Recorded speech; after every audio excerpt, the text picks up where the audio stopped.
Hi guys, welcome back. It's another day and another opportunity for us to be great, right? We're at the point now where we are going to be starting to select materials, finishing materials. So we'll be selecting tiles, windows, doors, you name it, all of those nice stuff. So the client and I will be going to the hardware this week actually to select building material, well, finishing materials. All right, so that's something that we'll be looking forward to, and that should be pretty interesting. All right, hi guys, welcome back to another episode of Ajawi TV, where we help returning residents do construction in Jamaica while they're living overseas. I'm your host, I'm Ajawi. If you would like information on how you can do construction in Jamaica while you're living overseas, this is the channel for you. All right, you can also visit our website, ajawiconstruction.com, where you can book a consultation with us to speak about your particular project. We are always here to help, and it would be our pleasure to speak about your particular project. All right, so without any further ado, let's get into this video.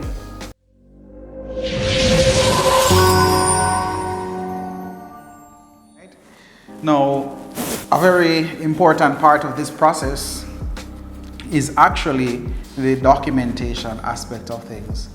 And how we have done that for this project is I have created a spreadsheet, Excel spreadsheet. I've actually shared it with one of my subscribers before, where as I go along, I track the project. Every dollar the client spends is recorded in that spreadsheet, and the client has access to it at all times. So that document I link to the BQ and an Excel spreadsheet, right? And whenever the client make payment, it reflects. So I will always cross-reference what the BQ is saying and what I actually pay out, right? So that's one thing that I feel has helped us to really, keep a lid on the expenses for this project, right?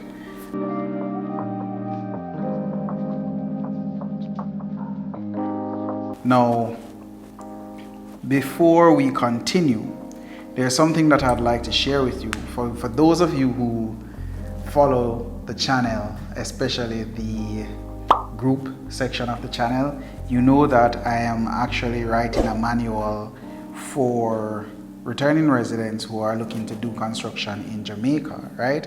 Building Your Dream Home, that's the title. Building Your Dream Home, a guide to do construction while living overseas. So you can apply it anywhere you are in the world, right? So there's an aspect of it that I want to point out to you: spending on your project, right?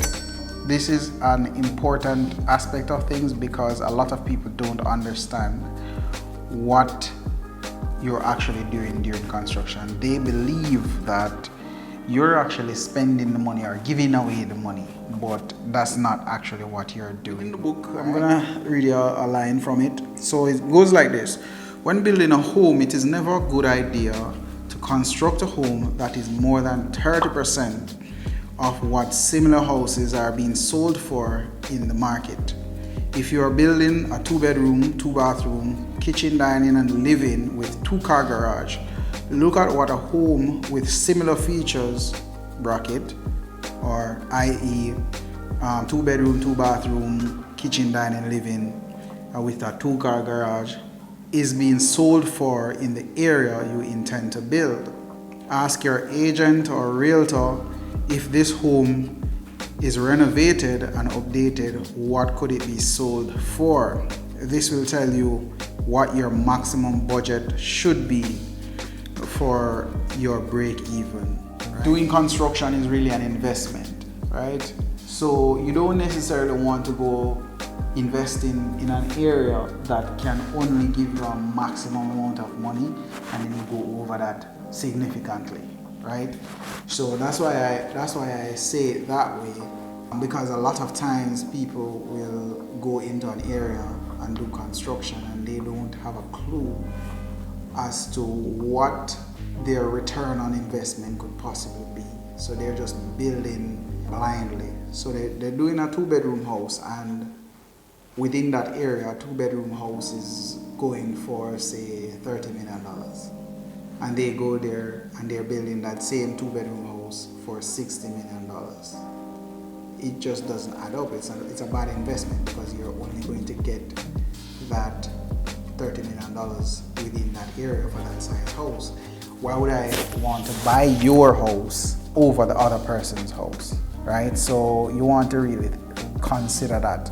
Maybe you can use that 30 million, buy a house within that area, and then use the other 30 million to get another property at another location, right? So that's the thinking behind that, right? So consider that before you actually do construction, and that is why you need to have a budget and track whatever you're spending. Now, the project tracker is very important for this reason as well. When you're doing construction, I see a lot of people come to me and they're like, I built my house for $3 million and it was X and Y size. And I'm like, no, that's not what you spent to build it. And they kill me dead. That's a saying by older folks. That's what they think they spent. But they're not adding up the little spending or expenditures that they make every now and again. So the man who delivered the material, you paid that person. The person who you hired for the day, you paid that person as well. The material that you bought out of pocket, you paid that for that as well.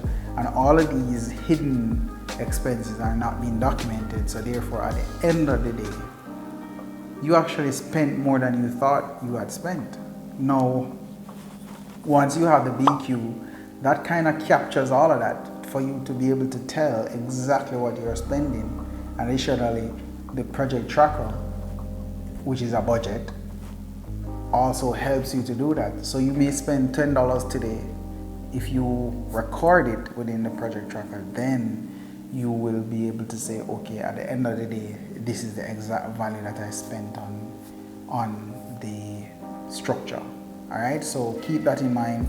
And let's see what Friday has to offer us. I guess I'll be doing some walkthrough, or I'll show you the material that we select, and then hopefully once everything is put together as it relates to install within the house, then you'll be able to see it, right? So I guess Kerr will be doing a walkthrough for you, right, once we're finished and the house is ready to hand over. So that is within, I think we're gone 3 months already, so we're pretty close right now actually.